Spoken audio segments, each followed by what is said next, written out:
Salut à toutes et à tous et bienvenue sur Warzone, votre podcast spécial baseball universitaire en français. Bien content de vous retrouver après une nouvelle semaine riche en rebondissements, en grosses performances, etc., etc.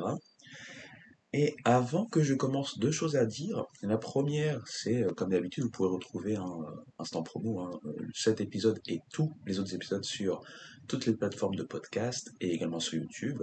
Le Mera est également présent sur différents réseaux sociaux comme Facebook, Instagram, X, Blue Sky depuis peu, TikTok et donc YouTube en tant que réseau social.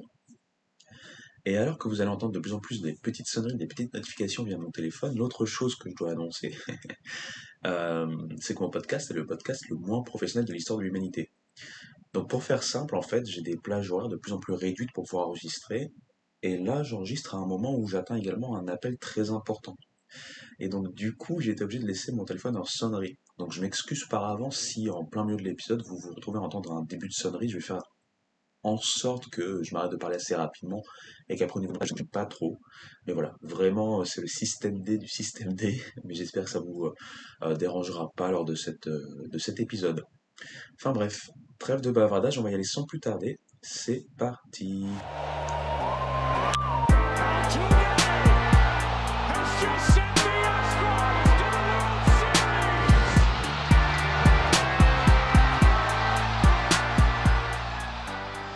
Alors, comme je le disais en préambule, on a encore eu une semaine et notamment un week-end assez, on va dire, exceptionnel. Le week-end avait commencé le jeudi pour certaines séries. J'avais notamment tweeté sur le fait que je regardais Nebraska contre Grand Canyon. Et d'ailleurs, Nebraska qui a gagné la série, 3-1 de mémoire, et qui a montré des très très belles choses. Sachant que GCU avait, sur l'opening week-end et puis même en milieu de semaine, réussi pas mal de performances. En tout cas, à l'entrée de cette série, GCU avait un bilan de 4-0, donc invaincu. Et ils n'avaient pas rencontré que des petites équipes, hein. Ils avaient rencontré notamment Ohio State, ils avaient rencontré USC et notre équipe qui fait partie des Powerhouses, dont j'ai oublié le nom.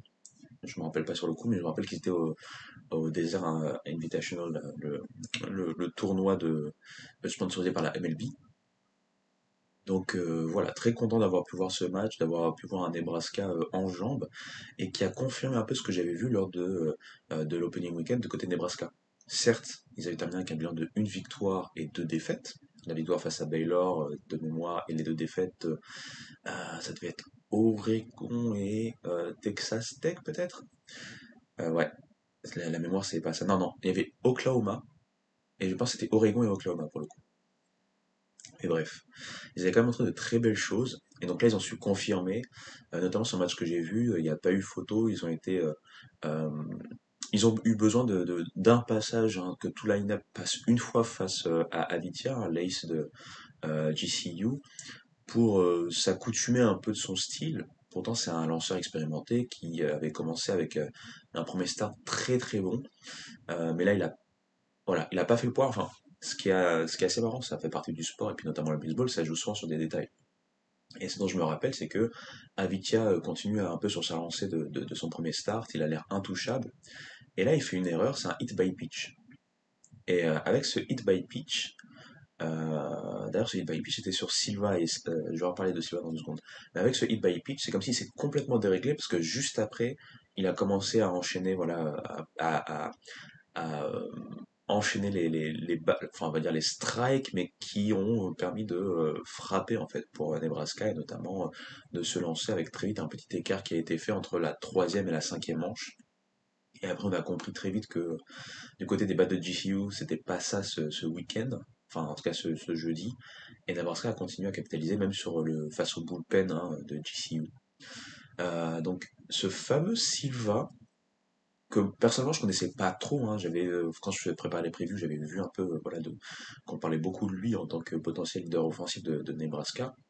Il a eu la particularité d'aller sur base quasiment à chaque fois sans forcément frapper. Il a été 2 fois hit by pitch, et il a été une fois walk si je me rappelle bien, et il a réussi un coup sûr ou un truc comme ça pour un retrait en fait. Donc voilà, 5 passages. Sur les 5 passages, 4 fois il atteint les bases et sur les 4 fois, il y a 3 fois il ne provoque aucun coup sûr. Il provoque des buts sur balle et des hit by pitch. Donc voilà, c'est la petite anecdote que je voulais vous énoncer. On va pas rester trop longtemps sur cette série parce que c'est pas ça le plus important. Un peu comme l'Opening Weekend, je me suis principalement intéressé à un tournoi, hein. C'était le deuxième tournoi du côté du Globe Life Field des Texas Rangers. Et cette fois-ci, le plateau était encore plus incroyable, parce qu'il était plus resserré. Cette fois-ci, au lieu de 6 équipes, on en avait 4. Et dans ces 4, mis à part Michigan, hein, qui est plutôt sur une pente descendante en reconstruction, les 3 autres, c'est des grosses équipes qu'on pourrait retrouver comme hôtes, hein, des Regionals lors du tournoi national. C'est-à-dire parmi les 16 meilleures équipes euh, de la nation, et pourquoi pas même parmi les 8 meilleures équipes, hein. C'est pour vous dire à quel point c'était un plateau relevé. Sur la ligne de départ, on avait donc Oklahoma State qui avait eu un début de saison un peu chaotique, hein, et qui voulait se rattraper parce qu'il y a quand même beaucoup de talent, hein, et puis une équipe qui est habituée, hein, l'équipe de Josh Holiday, à faire de belles performances jusqu'au tournoi national et après c'est plus la déception au tournoi national. On avait Arkansas qui avait voilà euh, fait ce qu'il fallait faire sur le premier week-end sans non plus être flamboyant. On avait notamment vu un Hagen Smith un peu en difficulté pour un premier start. On va reparler de lui dans quelques secondes, vous allez voir. Et il y avait Oregon State. Oregon State, c'était clairement pour moi à l'entrée de ce tournoi la favorite, dans le sens où, je vous ai un peu expliqué dans les previews, c'est peut-être ce qui se fait de... Déjà, c'est ce qui se fait de mieux selon moi en Pac-12, mais au-delà de ça, c'est peut-être une des 5 meilleures ou 4-5 meilleures équipes de la nation cette saison. On a des petits doutes toujours sur leur pitching qui paraît solide, mais pas transcendant. Mais par contre, leur line-up, il est assez incroyable. Et donc, voilà, à l'entrée de ce week-end, pour moi, clairement, Oregon State faisait figure de favori. Même si, entre Oregon State et Arkansas, je voyais pas une grosse différence. Et après, à l'entrée de ce week-end, je voyais Oklahoma State peut-être un peu en dessous sur ce qu'ils nous avaient montré auparavant. Mais je savais par contre que il y avait du potentiel voilà, à en revendre. Et d'ailleurs, j'espère que ça n'a pas été trop gênant, mais j'avais encore un problème de micro. C'est pas la première fois que ça m'arrive où je vous explique, des fois j'ai des petits problèmes de connexion avec mon micro. Donc j'ai vu que en réécoutant la première partie de ce que je viens d'enregistrer, parce que je réécoute souvent mes parties, parce que je peux pas tout le temps en fait juste parler d'un coup, bah, je me suis aperçu que voilà, il y avait ce petit défaut de connexion, donc je m'en excuse. J'espère que là ça va beaucoup mieux.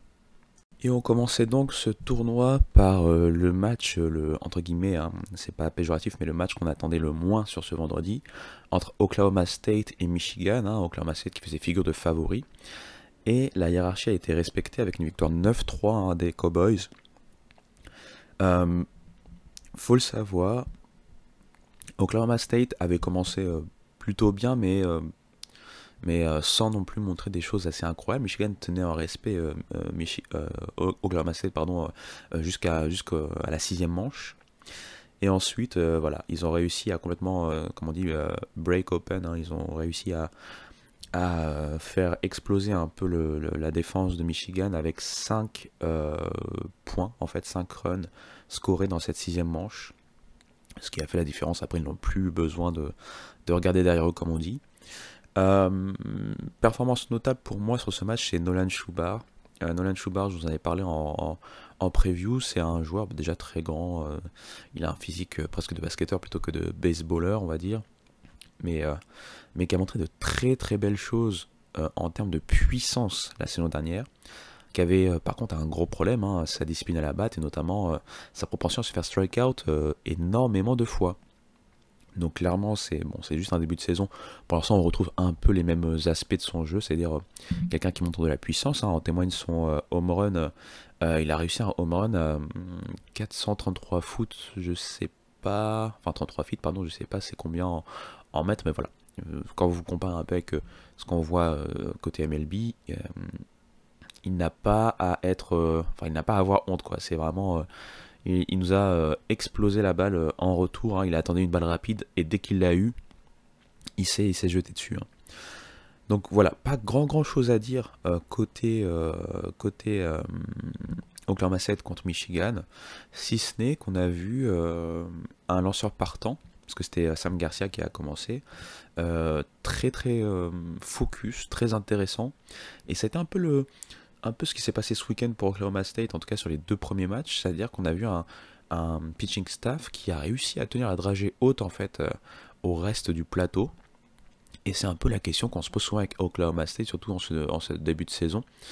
Euh, on sait que sur le papier, il y a du potentiel, mais moins de talent que ce qu'on voyait la saison dernière. Et malgré tout, la saison dernière, le pitching staff, malgré le talent, a été quand même en dessous de ce qu'on attendait, et du coup a été un problème, en tout cas un petit problème. Donc là, les voir en fait réussir, ce n'est qu'un début de saison encore une fois, hein, on verra au fur et à mesure de la saison, mais les voir réussir des belles performances au pitching, c'est quand même rassurant, sachant que on les attend quand même parmi les favoris de la Big 12. Mais bon, je vais arrêter de vous faire mijoter et on va parler clairement du gros match, hein. Pour moi, c'était le match de ce week-end, le match à ne pas louper, hein, dans ce tournoi. C'était en fait le match-up entre Oregon State, hein, et Arizona, j'allais dire, et Arkansas. Arkansas a bien sûr commencé avec son ace, hein, Hagen Smith. Et ils ont bien fait de commencer avec cet ace, puisque Hagen Smith a réussi tout simplement une performance incroyable, hein. Il n'y a pas d'autre mot. Encore une fois, et avant de parler vraiment de sa performance, ce qui est marrant, c'est toute la narrative derrière le duel qu'on attendait entre lui et Travis Bazzana. Travis Bazzana, c'est le joueur offensif un peu ultime sur cette saison, hein. C'est peut-être le joueur, on va dire ce qu'ils appellent aux États-Unis le pure hitter, donc le frappeur le plus pur, enfin celui qui a la technique de frappe la plus pure si on veut, je sais pas exactement comment je peux le traduire, mais c'est un vrai frappeur. C'est un joueur australien et qui a un background dans le cricket. C'est à noter parce que ça paraît anecdotique, mais justement lui il expliquait que peut-être il y avait une relation entre son approche de la batte et le fait qu'il a grandi autour du cricket. Donc bref, beaucoup de gens avaient été impatients de voir cette match-up et surtout avaient un peu peur pour Ian Smith, sachant ce qu'il avait montré lors du premier week-end. Eh bien, la peur a laissé place à, on va dire, l'émerveillement, puisque il a réussi à strike out 3 fois Bazzana lors de ses 3 passages face à lui, et au-delà de ça, il a réussi 17 strikeouts en 6 manches. Donc quand on sait qu'on doit éliminer 3 joueurs par manche, il y a eu 6 manches qu'il a lancées, c'est-à-dire 18 batteurs. Il les a tous éliminés, et sur les 18 qu'il a éliminés, 17 c'est via strikeout. Est-ce que vous vous rendez compte de la dinguerie que je suis en train de vous annoncer, de vous énoncer? Il n'a lancé que 78 lancés.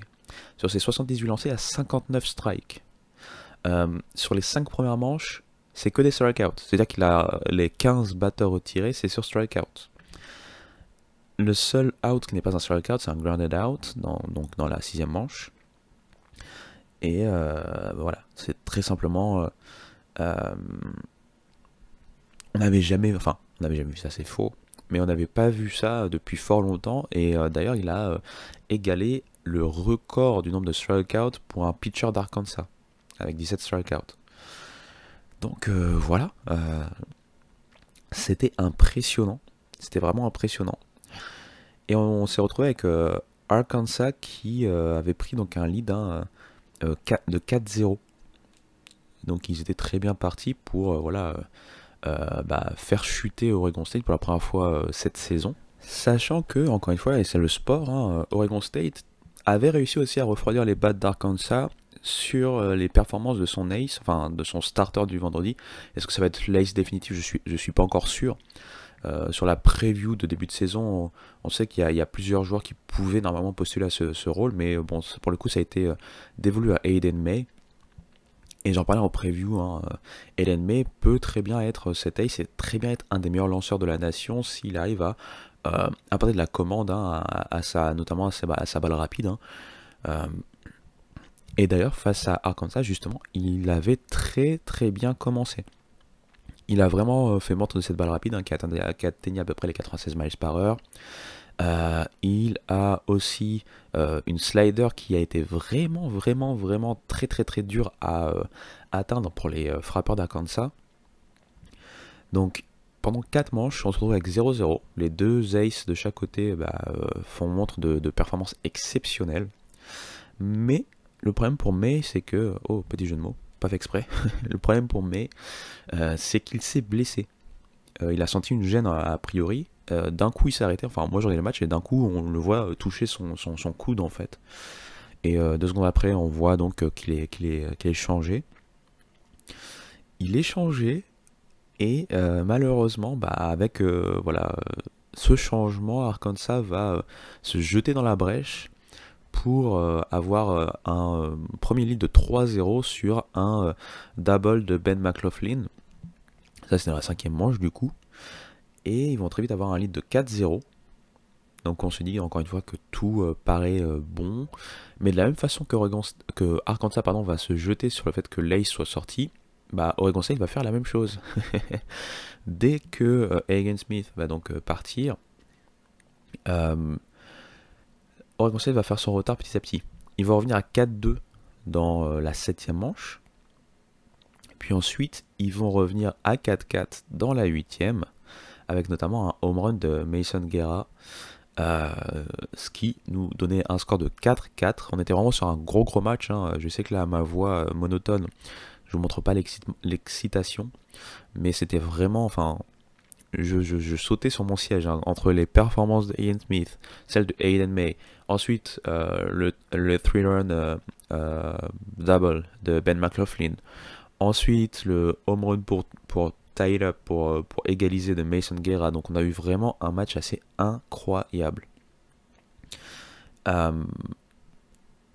Malheureusement pour Oregon State, ils reviennent, mais Arkansas va reprendre le lead. Ils vont reprendre le lead, hein, sur un RBI de Peyton Holt, si je me rappelle bien. Je pense que c'est ça, c'était Peyton Holt. Justement en fin de 8e, hein, dans le bas de la 8e manche, il réussit donc ce RBI double. Et c'est le score final.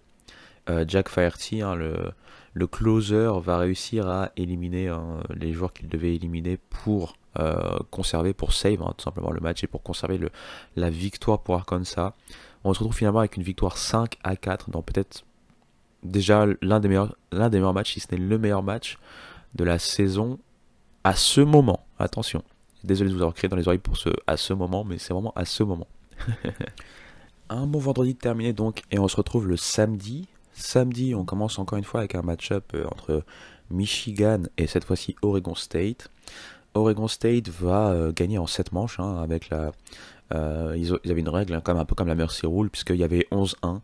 Donc voilà, 10 runs d'écart à la 7e, hop, le match est fini. On va pas en parler puisque clairement il n'y a pas eu match.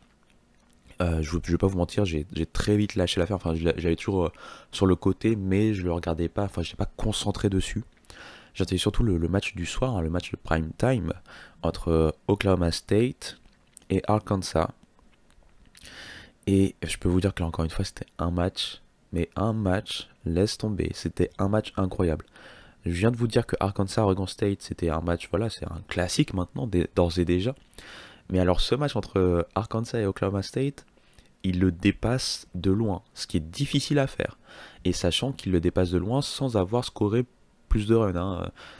Ça se finit avec 3 runs seulement dans ce match, mais surtout du drama, des décisions arbitrales spéciales, du pitching de haut vol, de la défense de haut vol, et on va dire des cojones à la fin. Mais on va recommencer dans l'ordre, hein. Comme je le disais en préambule, hein, les lanceurs d'Oklahoma State, c'est un peu l'inconnu, sachant qu'ils ont perdu leur talent de la saison dernière, hein. J'oublie toujours son nom parce qu'il a un nom spécial. Juaron Watts Brown de mémoire. Bref, vous savez, ma mémoire c'est incroyable, mais je pense que c'est ça, Juaron Watts Brown. Ce star power qui en plus a été décevant. Là, ils ont dû recomposer un peu leur pitching staff, notamment avec des transferts. Le starter de ce soir-là, hein, du samedi soir, c'était Brian Holiday, qui est un JUCO transfert au final. Et il a fait un très bon start. Alors, visuellement, ça a été plus compliqué que sa ligne de stats laisse transparaître, dans le sens où il a dû lutter, hein, face au line-up d'Arkansas. Mais au final, hein, en 6 manches, il a réussi à strike out 6 batteurs. Il n'a concédé que 2 buts sur balle, 2 coups sûrs et 1 point, donc 1 run. Il a surtout été ensuite relevé par des releveurs qui n'étaient pas attendus à pareille fête. Je pense notamment à Gabe Davis. Gabe Davis, il est arrivé dans la septième manche. Et entre la septième manche et quasiment la 13e manche, oui, parce que voilà, je vous ai un peu spoilé, mais il y a eu voilà, plus de 9 manches. Il a réussi à ne pas concéder un seul point. Vraiment une grosse performance. L'année dernière, il avait montré beaucoup de problèmes de commande. L'année dernière, c'était notamment un IRA de 7,92 avec presque 20 buts sur balle, je pense, en 25 manches. Enfin bref, c'était assez compliqué. Mais là, clairement, il a montré des choses assez incroyables, notamment une balle rapide qui allait jusqu'à 97 miles par heure. Et surtout, il est très grand, donc sa balle rapide a plongé en fait. C'était assez impressionnant à voir. Euh, il a également montré des choses. Il avait une slider aussi, une slider qui est assez rapide, qui pouvait atteindre les 90 miles par heure. Donc c'était très intéressant. Il a aussi de la curveball, il a aussi de la change-up. Il a tout montré. Alors est-ce que voilà, il était dans la zone, comme on dit. On va voir ses prochaines apparitions sur le monticule. Mais il a été clairement, pour moi, ça a été l'homme du match. Et je pense que j'ai pas été le seul. J'avais vu que DR Baseball, j'avais vu que College Baseball Central. Enfin, tout le monde a été un peu, et c'est logique, en admiration devant sa performance. Et donc, il a réussi à tenir le score pour Oklahoma State. Il y avait donc 1-1. Arkansas a réussi le premier à scorer 1-0. Oklahoma State est revenu à 1-1. Et on a eu un premier, voilà, parce que ça a été aussi marqué par des décisions. On a eu une première décision assez chaotique de l'Umpire. On est dans la 9e manche, en bas de 9e manche. Les bases sont pleines. Les bases sont pleines. Et si je me rappelle bien, il y a déjà deux outs, mais les bases sont pleines. Et on se retrouve avec Gabe Gaekle, le releveur en fait d'Arkansas, qui au passage a fait aussi un très bel outing, malgré ce dont je vais vous parler tout de suite. Et il se retrouve avec un count de 3-1. Ça veut dire que si il concède un but sur balle, c'est game over puisque les bases sont pleines. Et c'est le bottom 9, donc c'est le bas de la 9e manche. Alors, il lance une balle. Je vais pas vous mentir, de toute façon tout le monde l'a vu, je pense que même si vous voyez les images sur internet, c'est visible. Même moi, je veux dire, je suis pas du tout arbitre ou quoi que ce soit, et après, bon, c'est vrai, je suis devant mon écran, donc c'est pas pareil, je vois le pitch en face de moi alors que l'umpire est derrière, mais bon, c'est quand même un professionnel. On a tous vu la balle, c'était une balle, c'était pas une strike, enfin c'était pas c'était pas un strike, c'était une balle. La balle était en bas. Elle n'était pas juste en bas on va dire du rectangle imaginaire, mais elle était aussi sur le côté, quoi, à l'extérieur. Et c'est assez mythique quand on voit ces images, puisque du coup, on voit la balle, clairement c'est balle. On voit Lane Forsythe, pardon, qui commence à exulter, puisque voilà, pour lui c'est un walk-off walk en fait, tout simplement, et ils ont gagné. Il commence à exulter. Et on voit l'arbitre qui dit non. il fait le geste du strike. Comme ça. Donc au lieu d'avoir game over et game winner pour Lane Forsythe et les Cowboys, on se retrouve avec un 3-2, donc full count. Et il se fait juste après strikeout. Donc voilà. On part en extra inning. En extra inning, on se retrouve avec pareil alors, je vais pas dire c'est similaire parce que là cette fois-ci on avait donc deux joueurs dans les corners, donc en première. Non, je dis une bêtise. On avait deux joueurs sur déjà deux coureurs, quoi, donc un en première base et un en seconde base. Et on a ensuite Carson Bench, le two-way de Oklahoma State, qui est voilà, au niveau de l'at-bat. Il reçoit un peu le même style de call, c'est-à-dire que une balle qui était balle, très clairement, devient un strike. Et ça va avoir encore une fois une grosse conséquence, puisqu'il va se faire retirer, et ensuite, Arkansas va encore se sauver. Ça, c'était dans la 12e manche. Avant d'arriver donc à une 14e manche, 14e manche où, voilà, je vous parlais de Cojones, je vous refais le contexte. Donc là on est en 14e manche et Forsythe arrive encore à la batte. il a un count qui est négatif vis-à-vis de lui, puisqu'il est en O2, donc ça veut dire qu'il a 2 strikes et pas de ball, rien. Et il a un coureur qui est en troisième base. Il va pas nous tenter, s'il vous plaît, un suicide squeeze play. Il va nous faire un bunt avec un O2 count, ce qu'on voit très rarement déjà, pour nous sortir un squeeze play. Donc il faut savoir qu'il faut être parfait hein, pour le coup, puisque là il est déjà en O2, donc il peut très bien par exemple initier un double play sans l'en vouloir. Par exemple si son bunt est mal exécuté et que le catcher par exemple arrête de voler, sachant que le troisième base était déjà en train de courir, hein, enfin déjà placé pour courir, euh, pour aller voilà, scorer le point victorieux. On aurait pu se retrouver avec un double play et hop, 14e manche fini. Mais non, il réussit le bunt parfait entre le pitcher et le troisième base. Et le match se termine là sur ce suicide squeeze play, hein, ce bunt, qui est quelque part une revanche déjà pour Forsythe, puisque je vous rappelle que c'est lui qui s'est fait voler un peu son walk-off walk en 9e manche, et qui, comme beaucoup l'ont dit, hein, les fameux dieux du baseball, enfin voilà, et qui permet de mettre en lumière le fait que voilà, l'équipe qui normalement aurait dû gagner dès la 9e manche a quand même remporté ce match, un match dantesque encore une fois, et une victoire donc d'Oklahoma State 2-1 face à Arkansas. On se retrouve donc avant de partir sur le dimanche avec Oklahoma State qui a 2 victoires, aucune défaite et qui peut donc clairement remporter le tournoi avec un dernier match face à Oregon State. Oregon State et Arkansas qui suivent avec 1 victoire, 1 nul, et Michigan qui est donc avec 0 victoire pour 2 défaites. Et donc le dimanche on avait tout d'abord en tout début d'après-midi le match entre Arkansas et Michigan. Pour le coup, celui-là, bon je ne vais pas non plus rentrer dans le détail, mais celui-là a été très intéressant pour Michigan. Alors, c'est vrai que j'ai pas parlé trop de Michigan puisqu'ils se sont fait à frapper et matraquer sur les 2 premiers matchs. Mais par contre, ce qu'on a vu, c'est qu'il y a déjà du talent, encore une fois. Michigan est en train de se reconstruire. Et notamment, ça se voit via son pitching staff. Il y a eu des freshmen qui ont été lancés. Par exemple, là, sur ce match, c'était Dylan Vig hein, pour le match face à Arkansas. Il y avait un autre joueur hein, qui avait été lancé un peu plus tôt, je me rappelle plus de son nom, je suis vraiment désolé. Mais c'est pour vous dire en fait que ils sont pas loin, puisqu'ils ont un groupe vraiment de qualité quand on parle de line-up, ou en tout cas de joueurs également défensifs, si on parle pas de pitching. Ce qu'il en manque, c'est d'avoir des pitchers qui s'adaptent en fait au baseball universitaire. Et ce Dylan Vig, que je connaissais pas honnêtement, il a été très très très intéressant. Il avait notamment une sorte de... C'est une balle rapide mais avec du mouvement, je dirais que c'est une sorte de sinker. Attendez, je vais vérifier un peu ce que disent en direct, hein, devant vos yeux ébahis. Je vais vérifier un peu ce que disent les observateurs. Oui, désolé, hein, 30 secondes, vraiment, donnez-moi 30 secondes, je vais essayer de meubler en attendant. Mais Michigan, voilà, ça a été très intéressant de les voir se battre en fait face à Arkansas.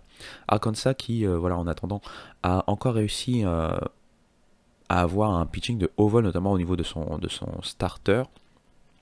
Ce qui montre que ce week-end a été très intéressant pour les starters d'Arkansas en général. Et puis pour les pitchers en général, hein, puisque je pense que il y a eu pas loin de 30 strikeouts sur le week-end assez facilement. Bon, après, sur les 30, il y en a déjà 17 rien que pour Hagen Smith. Mais on a vu de très très belles choses au niveau du pitching staff hein, d'Arkansas. Et donc j'ai retrouvé voilà, ce Dylan Vig côté d'un baseball.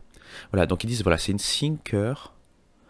Mais en fait, si vous voyez en direct, elle a un mouvement assez spécial.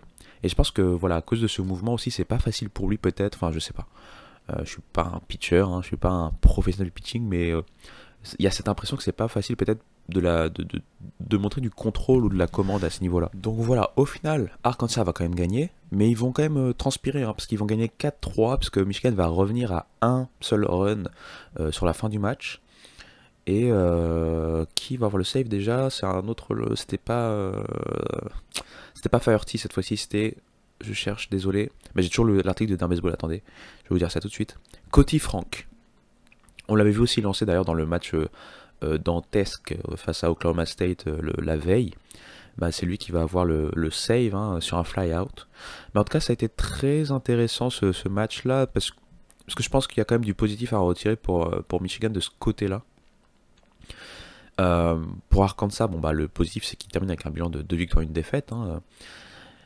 Et surtout, le match qui m'a intéressé, mais qui a été très vite une démonstration, c'est le match entre Oregon State et Oklahoma State, les deux OSU du jour. À ma droite, Oregon State, avec sa grosse attaque, peut-être la meilleure attaque du pays sur le papier en termes de line-up.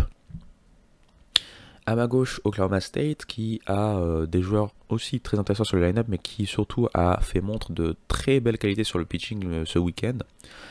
Et donc on se retrouvait voilà, dans un match-up qui pouvait permettre à Oklahoma State de remporter en fait le tournoi avec une victoire et être invaincu sur ce tournoi.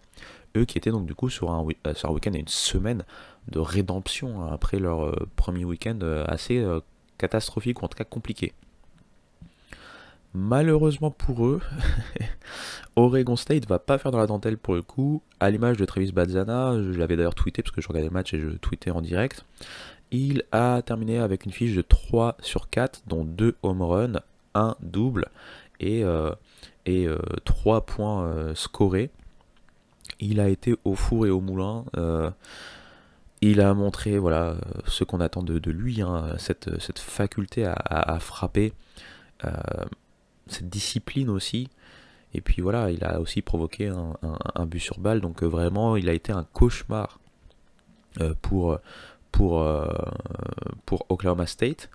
Mais il n'a pas été la mèche en fait qui a lancé les hostilités. Pour moi, la véritable mèche, puisqu'il y avait un 1 de mémoire. Hein.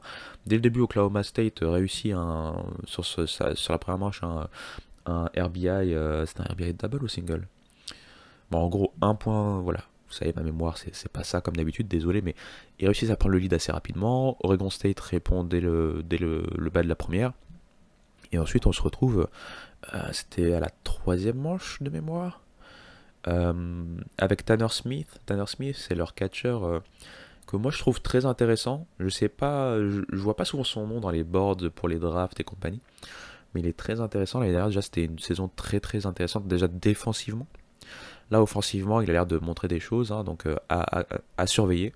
Mais en fait, il a un peu lancé les hostilités avec un two-run home run, et c'était un sacré home run d'ailleurs. Il a frappé un home run de toute beauté, et dans cette même manche, Bazzana vient pour frapper son premier home run. Donc on se retrouve avec 4-1 très rapidement. Puis après, ils vont enchaîner en fait, puisque dès la manche suivante, ils remettent un run. La manche encore suivante, ils arrivent à remettre 2 runs.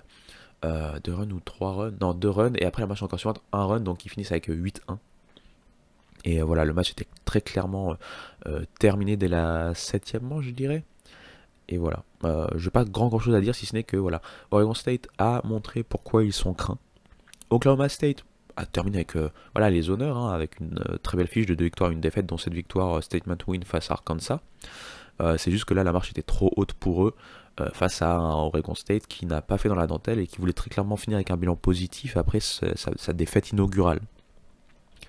Donc je pense que pour les 3 équipes qui terminent en 2-1, hein, Oregon State, Oklahoma State et Arkansas, il y a beaucoup de positifs à en retenir. Arkansas, déjà au niveau du pitching, retrouver un Hagen Smith avec de telles performances. En fait, sa performance, c'était un peu, ça va être facile, hein, sachant que c'est frais l'année dernière, mais ça va être facile de le comparer, mais c'est un peu skinsien, ou une performance skinsienne. Donc Paul Skins, quoi. C'est-à-dire que c'est le genre de performance qui vous fait vous dire que chaque vendredi, vous allez regarder Arkansas jouer. Un peu comme l'année dernière, chaque vendredi, je regardais LSU jouer parce que je voulais pas louper la sortie de Paul Skins, quoi. Donc, ce qu'il a fait là, sachant que c'est un haut prospect hein, pour la draft qui arrive, c'est peut-être le déclic pour lui permettre et nous permettre d'observer un joueur, entre guillemets, attention, gros guillemets, mais générationnel au niveau du college baseball. Ça ne veut pas dire qu'ensuite il devient professionnel et ça devient un joueur à la Randy Johnson. Mais ce que je veux dire par là, c'est que au niveau college baseball, il peut marquer cette saison de son empreinte, comme Paul Skins l'a fait la saison dernière par exemple. Du côté d'Oklahoma State, il y a beaucoup de motifs de satisfaction, notamment au niveau du pitching. Le pitching, composé, comme j'ai dit encore une fois, de transferts, beaucoup de transferts et des joueurs qui n'avaient pas forcément été à pareille fête la saison dernière, a su tenir bon sur les 2 premiers matchs notamment. C'était plus délicat face à Oregon State, mais encore une fois, il y a du positif à en retirer. Et maintenant, on va attendre que le line-up, et notamment les leaders du line-up comme Schubar, réussissent vraiment à passer un cap. puisque c'est vrai que perdre par exemple des joueurs comme Rock Joe de la saison dernière, c'est difficile à remplacer. C'est à Chubar justement notamment de montrer qu'il est capable de remplacer ce type de joueur. Et enfin pour Oregon State, j'ai envie de dire c'était un week-end tout à fait normal, comme une journée de travail normale. Ils ont montré leur offense incroyable. Ils sont tombés sur Again Smith qui les a écœurés, mais à part ça, je veux dire, même un match où ils se font strike out dans tous les sens, ils finissent avec 4 runs. Pour vous dire voilà que cette équipe est vraiment dangereuse. Ensuite, bien sûr, il y a le 11-1 face à Michigan, et puis donc le 8-1 face à Oklahoma State, qui montre clairement qu'Oregon State est dans ses temps, des temps de passage sur le début de saison, donc Mitch Canham doit être très content. Euh, Lui qui voudrait bien certainement remporter ce titre avec Oregon State en tant que coach, après l'avoir remporté et avoir fait le repeat en 2006 et 2007 en tant que joueur, pour la petite anecdote. Donc voilà pour ce tournoi. C'est le tournoi principal sur lequel je vais m'arrêter cette semaine pour pas vous faire un podcast trop long. Mais c'était vraiment un gros tournoi. Et on va reparler du Globe Life Field en fin de podcast, puisqu'il y a un dernier tournoi, une dernière occurrence de tournoi qui arrive ce week-end, et avec encore une fois des grosses équipes. Dans les autres performances que j'ai pu suivre, j'ai regardé notamment la série TCU UCLA, parce que je vous en avais beaucoup parlé, avec notamment un UCLA qu'on espère de retour, face à un TCU qui paraît quand même très puissant, très fort, et la logique a été plutôt respectée, et même de manière très abrupte. J'étais un peu déçu du UCLA, qui s'est fait sweeper par TCU. Clairement, le match de vendredi, c'était le match le plus intéressant pour moi. Notamment parce qu'il y avait Peyton Tolley qui a starté et qui a eu somme toute un outing très correct avec 7 strikeouts, je pense avoir un peu plus de 4 manches. Il avait quand même concédé 2 points mérités et peut-être 2 ou 3 buts sur balle, donc il n'est toujours pas au top du top en termes de pitching, c'est-à-dire qu'il a toujours des problèmes de commande, il arrive à... Enfin, il concède pas mal de buts sur balle en général, mais il a montré quand même une belle résilience et plus de commandes que d'habitude, et notamment sa balle rapide est bien passée. Il a un combo balle rapide, notamment slider, on va dire, qui est très intéressant. Elle est bien passée au line-up de UCLA, mais en même temps, le line-up de UCLA sur le week-end n'a pas été non plus transcendant. Ils ont été bons, ils ont été solides, sachant qu'encore une fois, moi, ce que je vous dis depuis le début, c'est que UCLA, c'est sur le pitching staff qu'on les attend. Pitching staff qui a été un peu plus décevant. Mais le line-up n'a pas réussi à se transcender face à un line-up potent comme TCU. Quand vous savez que vos pitchers ne sont pas, on va dire, dans leur meilleure forme, face à une équipe comme TCU, vous êtes obligé de demander de la surproduction de votre line-up. Et ça n'a pas été le cas très clairement, et c'est pourquoi TCU a très clairement été au-dessus de UCLA. Au niveau offensif, TCU a plutôt bien fait tourner les choses, avec notamment leur Anthony Silva qui a été très intéressant. Peyton Tolley aussi a montré des belles choses, mais voilà, en général, je ne vais pas vous faire du name dropping, tout le line-up a été plutôt consistant. Et donc malheureusement, il n'y a pas eu trop match dans cette série, c'est pourquoi je ne vais pas rester là-dessus trop longtemps, si ce n'est pour dire que TCU fait, pour moi, très clairement office de très belle équipe de ce tout début de saison. Ils confirment vraiment les attentes placées en eux. Ils sont d'ailleurs, je pense, invaincus sur le début de saison, parce qu'ils ont gagné... je réfléchis. Ouais, ils sont invaincus. Ils avaient galéré contre FCGCU, mais ils les avaient quand même sweepés. Et là, encore une fois, c'est un sweep. Donc ils doivent être en full sweep mode. Que des victoires, que des sweeps. L'autre série que j'ai regardée, surtout le dernier match, c'est North Carolina contre East Carolina.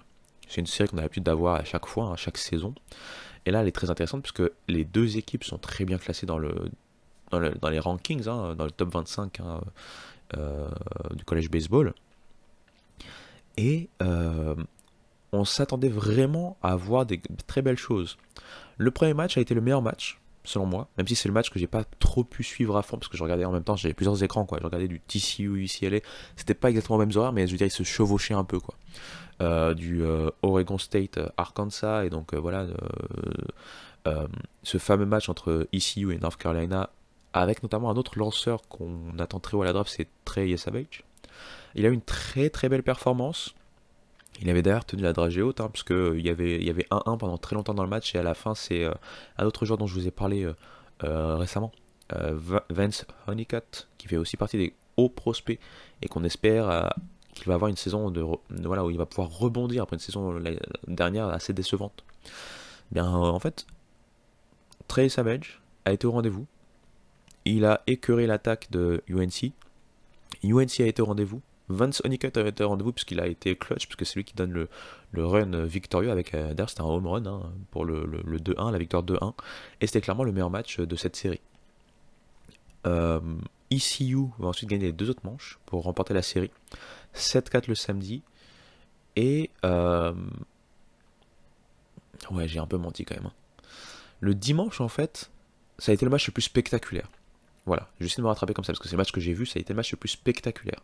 Donc c'est vrai que j'en ai fait des caisses et des caisses et des caisses, mais quand j'ai récupéré mes notes et j'ai repris ce que j'avais vu le vendredi par rapport au dimanche, je me suis dit le match le plus solide, le plus incroyable, c'est au final le 2-1, peut-être moins spectaculaire parce qu'il n'y a eu que 2-1, mais qui a été très impressionnant avec les stars au rendez-vous.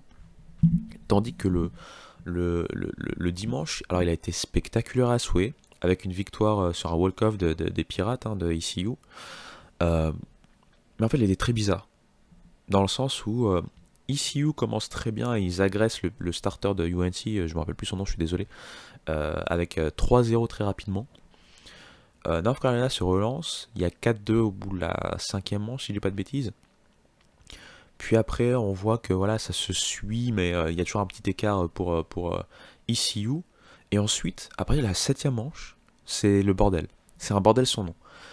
UNC prend le lead avec 3 runs, mais ensuite, ECU leur répond avec 3 runs également.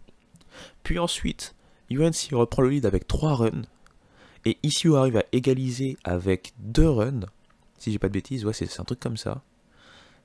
6, 2, 8... ouais, c'est ça. Avant que ECU réussisse le walk-off en 9e manche. Donc c'était un bordel sans nom en fait. À partir de la 7e manche, j'ai rien compris. C'était un bordel sans nom. Et le problème en fait, c'était spectaculaire, mais c'est pas que dû au fait des grosses performances offensives, c'est aussi dû au fait des défenses qui ont été assez approximatives, je trouve. Donc c'est pourquoi, certes, le score est assez incroyable. Hein. C'était quoi, 9-8 ou 19 voilà, c'est un score de fou. Encore une fois, beaucoup de spectacles, mais je trouve qu'il faut le temporiser par rapport à ce qui s'est vraiment passé sur le terrain en fait. C'était un match très étrange, comme on peut retrouver dans le college baseball, et quand à froid on le réanalyse, on se dit ouais, c'est vrai qu'on a regardé certes un match très spectaculaire, mais est-ce que c'était vraiment un gros match? Je trouve que non, par rapport au match du vendredi. Mais donc voilà, ECU qui était devant dans les rankings vis-à-vis de UNC a tenu son rang en gagnant cette série, mais on a vu quand même voilà, 2 grosses équipes, 2 belles équipes qui pourraient être des équipes hautes hein, à la fin de la saison lors du tournoi national. Donc voilà sur moi, mais les séries que j'ai vues, les tournois que j'ai vus, et donc mon retour d'expérience là-dessus. On va faire une transition musicale et ensuite on va parler rapidement cette fois-ci de ce qui a pu être marquant dans le reste de l'actualité. Je vais vraiment me focaliser sur le top 25 cette semaine, pardon. Je vais pas faire comme la semaine dernière où j'ai fait vraiment chaque conférence, parce que j'ai pas trop le temps malheureusement, mais là ça va être vraiment par rapport au top 25 ce qui s'est passé.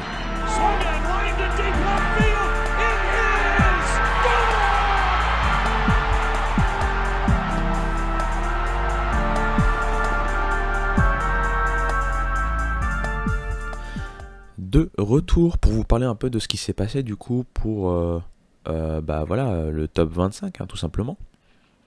La première chose à dire, c'est qu'il n'y a pas eu de gros changements en tête. C'est-à-dire que Wake Forest, avec une semaine logique, hein, il y a eu ce petit upset en milieu de semaine. Hein. Je vous rappelle souvent qu'il y a des séries hein, ou des matchs en milieu de semaine. Mais c'est vrai que ça compte beaucoup moins. C'est là où aussi on fait tourner un peu les effectifs, on fait jouer des freshmen, on tente des lanceurs notamment, etc. etc. Bah, UNC Greensboro a donc upset Wake Forest 4-3 en milieu de semaine. Mais ensuite, Wake Forest a sweepé Dayton dans la série du week-end. Donc voilà, notamment il y a eu une pointe à 14-2, je pense, le pré-match d'ailleurs. Donc pas de problème, Arkansas on en a parlé. LSU aussi a une semaine, somme toute, tout à fait normale. Hein. 4 victoires pour une défaite sur la semaine. Rien à signaler. La défaite c'est un petit upset par Stony Brook, mais voilà, sur la globalité du week-end et de la semaine, c'est plus que positif. Florida, qui avait donc eu qu'un seul match joué hein, sur le premier week-end à cause des intempéries et un match perdu face à St. John's, bah, a décidé de faire une semaine parfaite, hein, 5 victoires en 5 matchs. TCU, on en a parlé, avec notamment le sweep hein, de UCLA, ils ont terminé la semaine en parfait. Vanderbilt, pour le coup, ça a été plus délicat. Vanderbilt, ça a été notamment une victoire en série contre Gonzaga 2-1 et une défaite en milieu de semaine, notamment face à Dayton 8-5. Donc voilà, un bilan de 3 victoires, 2 défaites, sachant qu'ils n'ont rencontré que des mid-majors. Je pense que ça n'a pas été folichon. J'ai été coupé par mon logiciel qui m'a stoppé, comme ça. Donc là, vous comprenez vraiment que c'est le système D ici. Hein. C'est un système même Z, il n'y a rien qui va.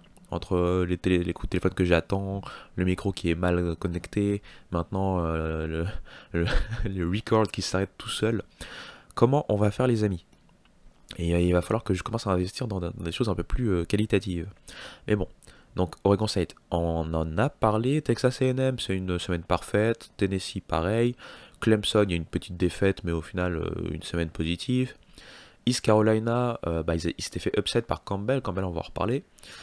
Mais à part ça, ils ont gagné la série face à UNC, donc je pense qu'ils vont. Voilà, c'est quand même une semaine positive. Duke, rien à signaler, ça a été une semaine sweep, donc positive. NC State, qui se sont déplacés du côté d'Honolulu, où Ole Miss s'est un peu cassé les dents, ça n'a pas été si simple, mais il y a quand même la victoire au bout. UVA, semaine parfaite. UNC, on en a parlé, série perdue face à East Carolina, mais ils en ont quand même pris un. Et ils avaient gagné contre Elon en milieu de semaine, donc rien de grave. Texas, semaine parfaite. Alabama, semaine parfaite. Attention par contre, Iowa. Iowa était dans le tournoi dont je vous ai parlé, le tournoi de Jacksonville, hein, où il y avait Auburn, Texas. Non. Auburn, Wichita State, pardon, et UVA. Je sais pas pourquoi je dis Texas. Et ils ont perdu leurs 3 matchs. Donc ils finissent avec une semaine où ils ont gagné le seul match, c'était en milieu de semaine, c'était face à de la mid-major, et ils se sont fait sweeper lors du tournoi. Hein. Surtout là où ça fait mal pour eux, c'est face à Wichita State. Très clairement, c'est le genre de défaite qui vous fait sortir du top 25, et pas de surprise, pas de secret, ils vont sortir du top 25. Ils sont donc sortis cette semaine. Texas Tech, rien à signaler, une petite défaite face à Oregon State, donc ce qui est somme toute logique, et ils ont sweepé Texas Southern pour la série du week-end. UCLA, c'est l'autre équipe l'une des autres équipes qui chute hein, hors du top 25 puisqu'ils se sont fait sweeper, hein, donc par TCU, on en a parlé.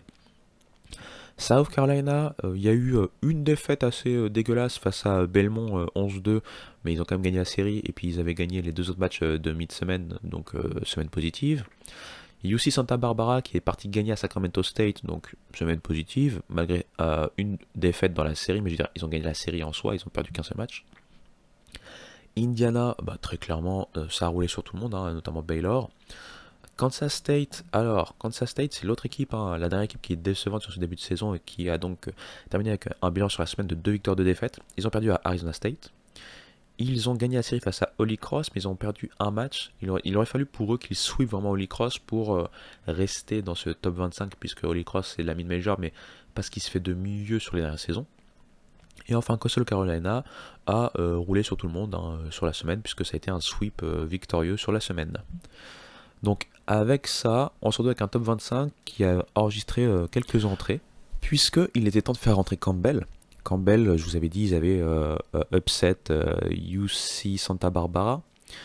Ils ont également upset East Carolina. Et ce week-end encore, ils ont eu un week-end somme toute victorieux. Donc, c'est normal de les voir à Paris fête. Auburn aussi est rentré. Auburn était dans le même tournoi que Iowa, UVA et Wichita State. Et Auburn termine avec 2 victoires et 1 défaite.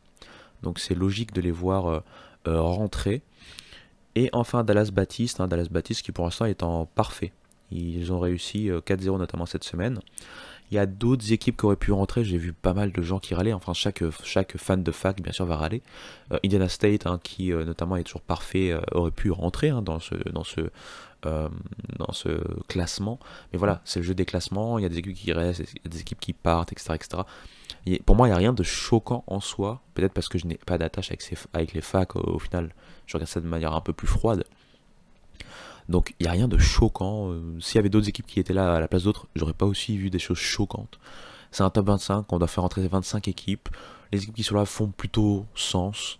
Mais les équipes qui sont parties, c'est normal, elles ont eu des performances dégueulasses. Et les équipes qui sont rentrées, pour moi, il n'y a rien de choquant, c'est logique et normal. Donc voilà pour ce top 25. J'accélère un peu puisque voilà j'ai plus beaucoup de temps devant moi et je vais juste vous parler rapidement après une petite transition musicale, du prochain tournoi à regarder ce week-end.